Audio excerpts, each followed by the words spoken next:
Waycross presents an election forum for the 2nd Congressional District. There are 3 candidates running for one open seat. The candidates are, in alphabetical order, Jaime M. Castle, James J. Condit Jr., Brad Wenstrup. Welcome to another Waycross Election Forum. This forum is for Representative to Congress in the 2nd District. I'm Dana Gagnon, Government Programming Coordinator for Waycross Community Media, and I have here in the studio Hunter Ellis, who is a student from Xavier University. So happy to be here joining you all today. Thank you for joining us.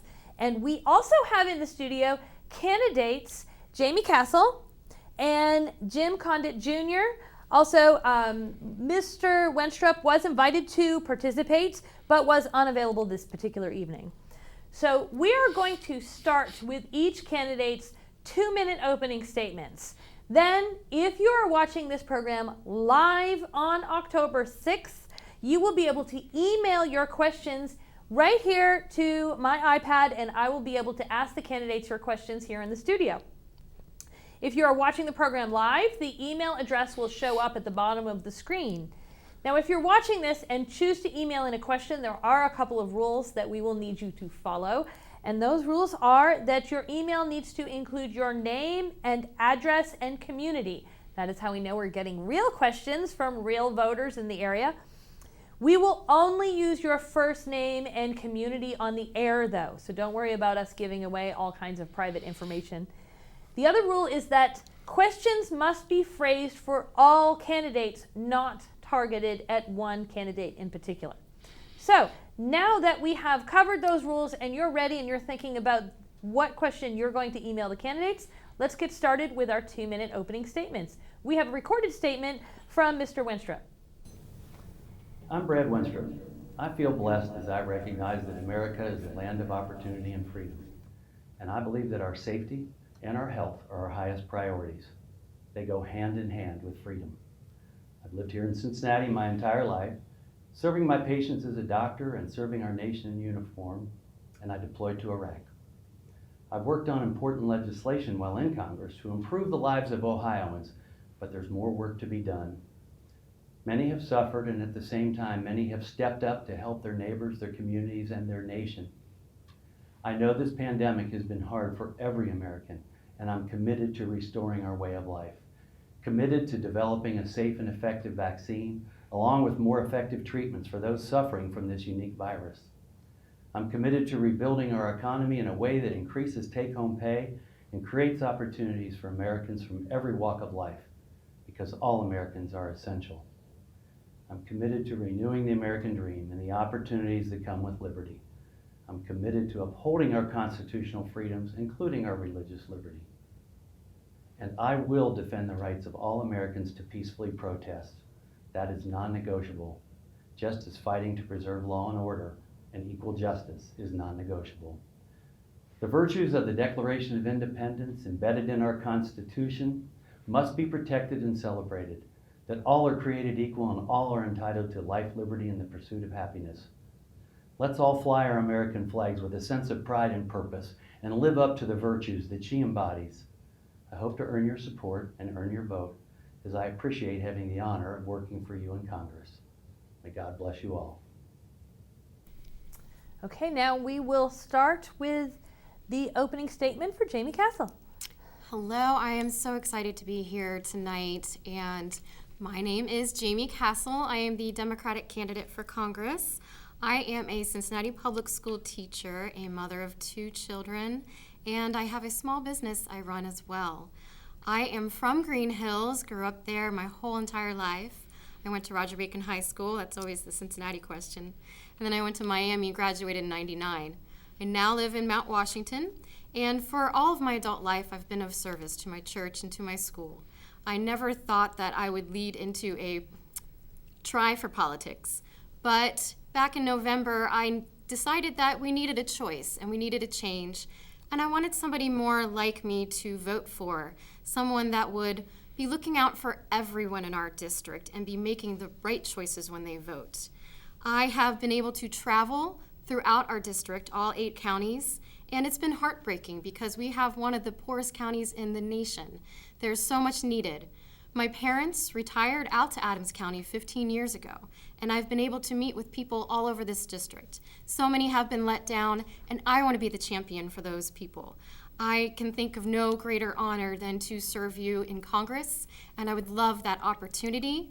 I know that I will bring empathy to the table, and I will listen, and I will be present. I will have town halls.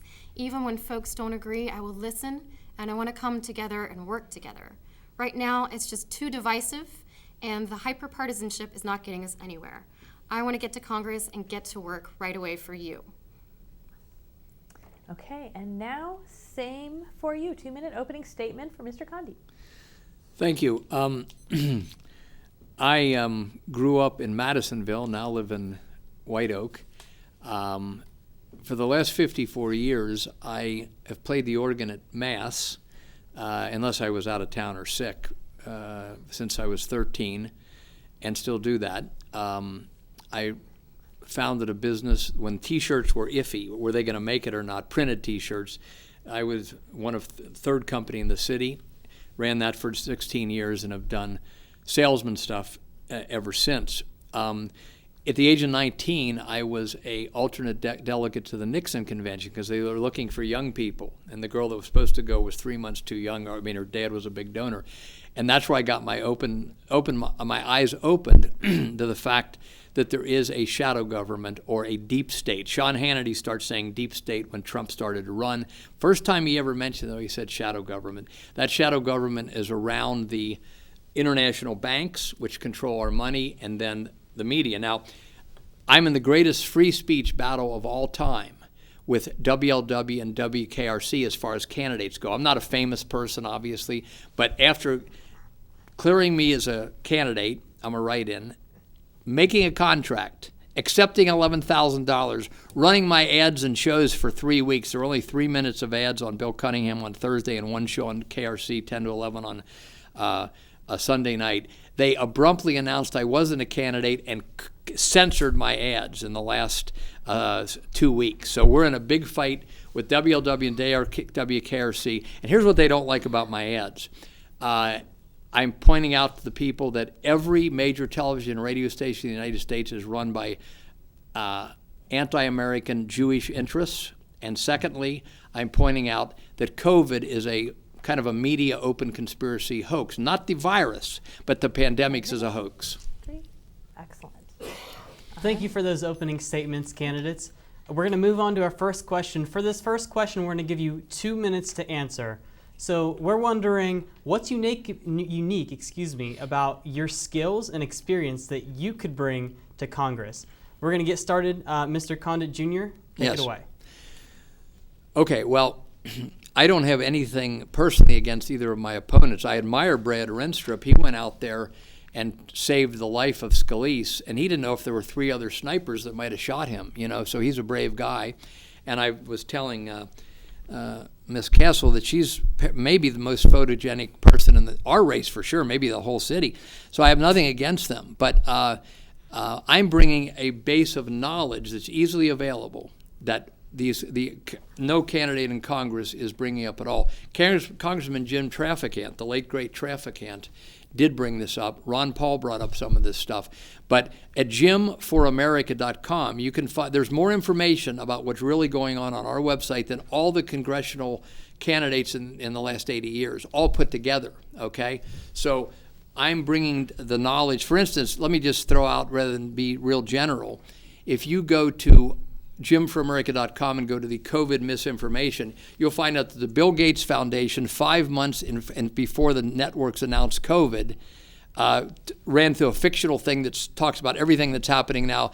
And you'll see Dr. Fauci saying in January 10th, 10 days before Trump took office, there will be a surprise outbreak of a pandemic in the next administration, and we're sure it's going to happen in the next few years. That was the Georgetown University. Now, either these folks are prophets from heaven, or they know what's happening. And I could go on for a long time. I got 30 more seconds.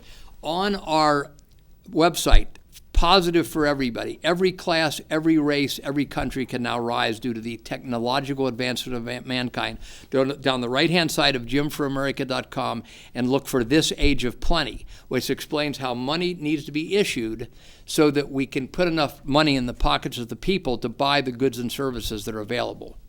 Thank you. All right, now moving over, Ms. Castle, please take it away. Thank you, Hunter. I touched on this briefly before in that where I come from and my experience sets me apart in that I never saw myself as this vainglorious politician that many people might stereotype folks as when they go into politics. I never did this for my career advancement, but more I stepped up because I wanted to be the change I want to see in the world. I'm doing this completely for the people. That's my motto. And I have the empathy. You know, I work with children. I've worked with all these volunteer opportunities. It was never about me. So I see this as an opportunity to do that on a grander scale, to bring resources and opportunity to Manchester and Waverly and Hillsborough and Georgetown and Green Hills. All these places that I feel have been neglected because there is too much fighting in the government right now between the parties, and I don't want to be like that. I'm going to get to work. I'm going to work with whomever as long as things get done. I see myself as a peacemaker, someone that's going to bring people to the table. I see people struggling in so many ways, from healthcare to opioid addiction. Oh my gosh, I can't talk.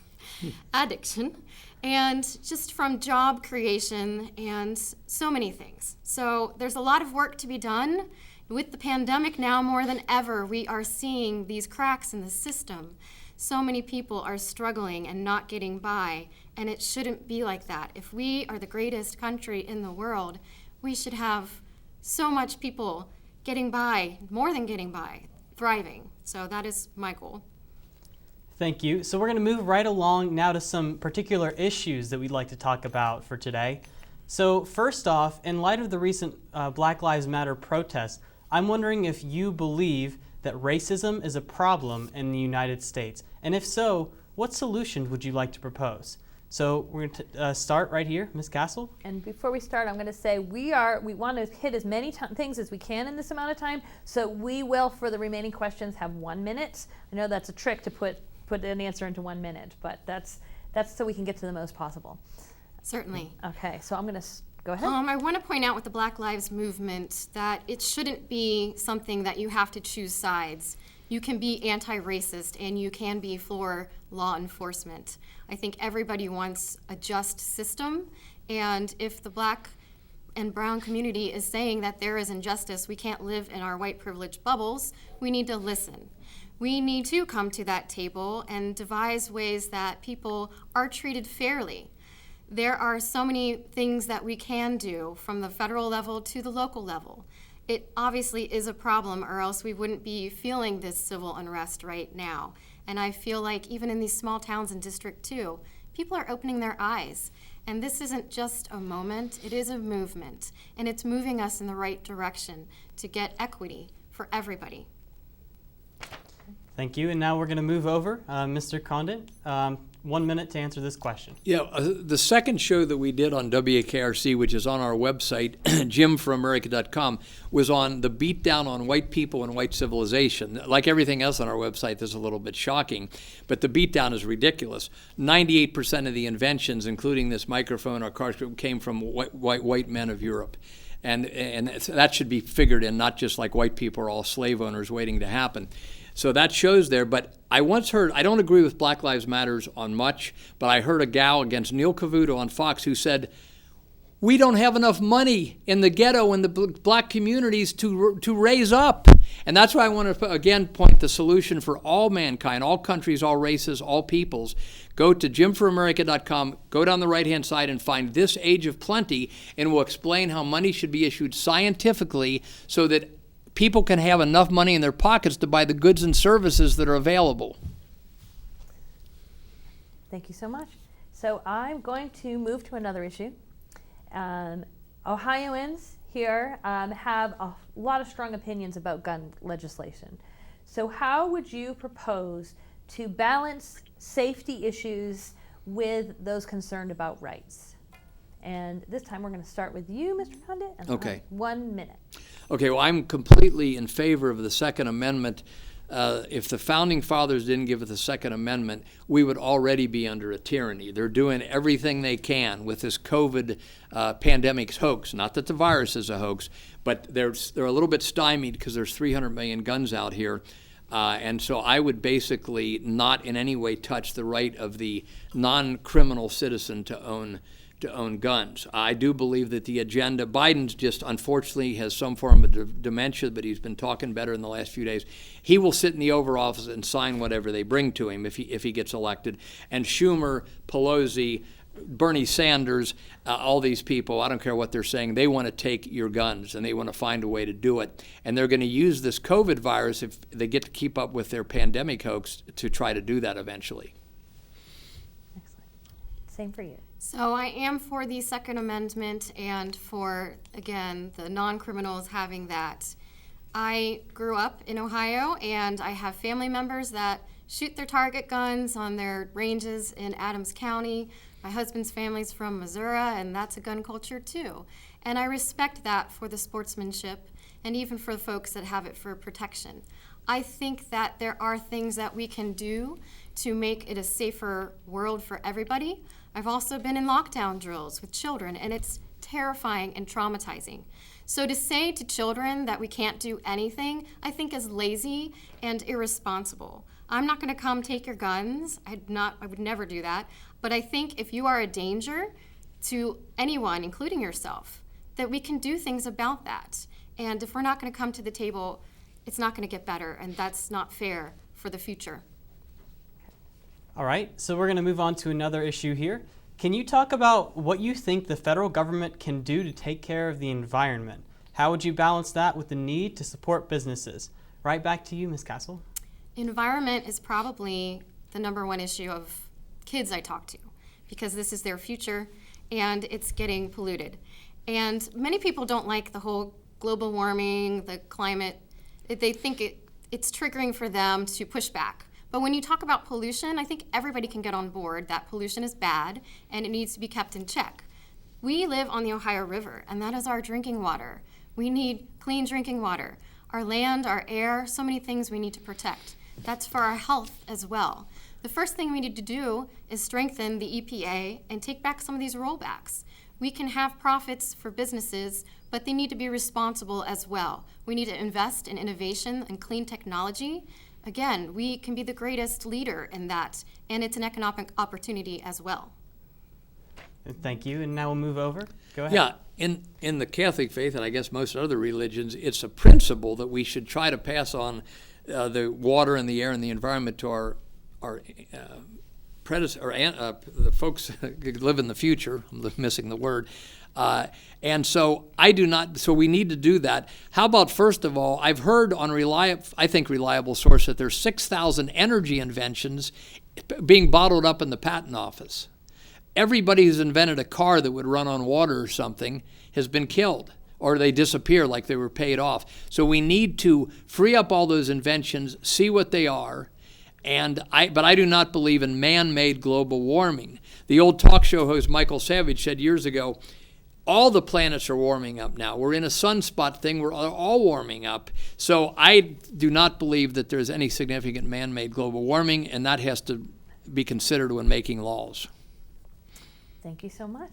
So I want to talk about, I think we're all sick of talking about the pandemic, but I do want to ask if you could talk about the role that the federal government has played during this pandemic, and if there's anything that you would do differently in hindsight.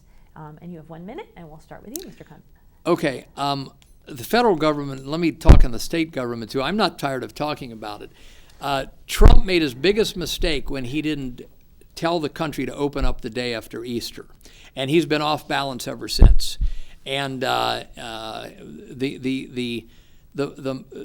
federal government has just been too non-interventionist. The state governments are listening to their handlers, the bankers in New York City through their handlers like Amy Acton was for DeWine. They all have handlers. They all have the same program except for a few of them.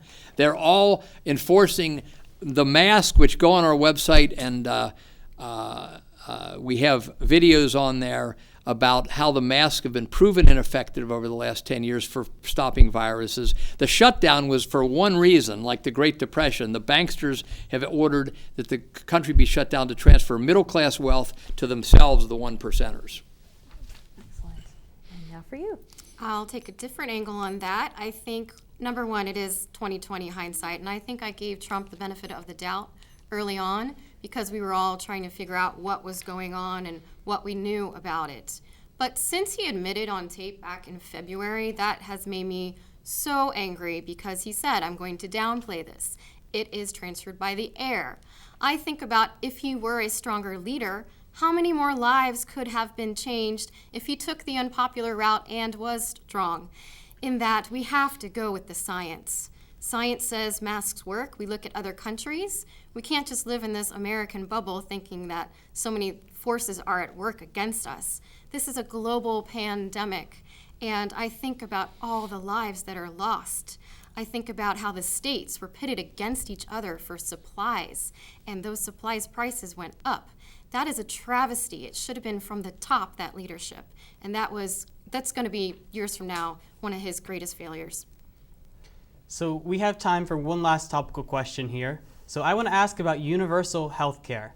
How do you think that we should all have access to health care, and how do you think that should be funded? We have 1 minute. We're going to start with you. Okay. I push back on that socialism, communism kind of angle when we talk about Medicare for all, universal health care. I look at it like, imagine calling 911, and before they help you, you have to give them your number of your insurance plan. And if it's a good insurance plan, they'll come there fast and help you. That's kind of what we have going on now in healthcare, and it shouldn't be that way. Again, if we're the greatest country in the world, we should design the greatest healthcare in the world that works for everyone. Why are we spending $700 billion on our defense and our military, and people can't afford their medicine? People can't get access. I believe we can all figure out a way to make it sustainable, and there are people already at work on this. We need to only accept healthcare for everyone. Thank you. And now 1 minute for you, Mr. Condit. Okay. I am not for doing away with private insurance companies, but we have a monopoly forming, like in so many areas, where these private insurance companies are squeezing the people. The old comedian Mort Saul, who's now 94, I saw him in a wheelchair on a YouTube, he said, if you think health care is expensive now, wait till it's free. Because in other countries, you got to wait 6 or 8 months. So the answer to this is the same as everything else monetarily. This Age of Plenty, down the right side of JimForAmerica.com. Money, goods and services give money its value, not gold and silver. It's okay to have gold and silver, but goods and services give money its value. So we have to equal about as much money into the circulation as we have goods and services. If that is done, every American now would be getting $1,600 a month, every adult, and it would allow us to pay for health care and all those other things. And this isn't socialism. It's just we're so rich, we either give it to every person that's an adult in America and all share in this heritage, or we let the bankers continue to skim $7 trillion a year off the money. And that went so quickly, didn't it? Believe it or not, we are already to the end, and I want to thank you so much for spending time in here with us. Having to do 1 minute answers, I know was tight, but we got to so many topics that way, so I appreciate your willingness to do this. I also want to thank you for joining us this evening. That means you want to be an informed voter on Election Day. You can find more information about our forums at www.waycross.tv. You can find more information about voting, where to go, what's on your ballot at votehamiltoncounty.org. Make sure that you are ready to be at the polls, and Hunter and I will see you at the polls on November 3rd. Waycross takes no position on candidates or issues. We conduct these forums so that our viewers may be better informed voters for the November 3rd elections.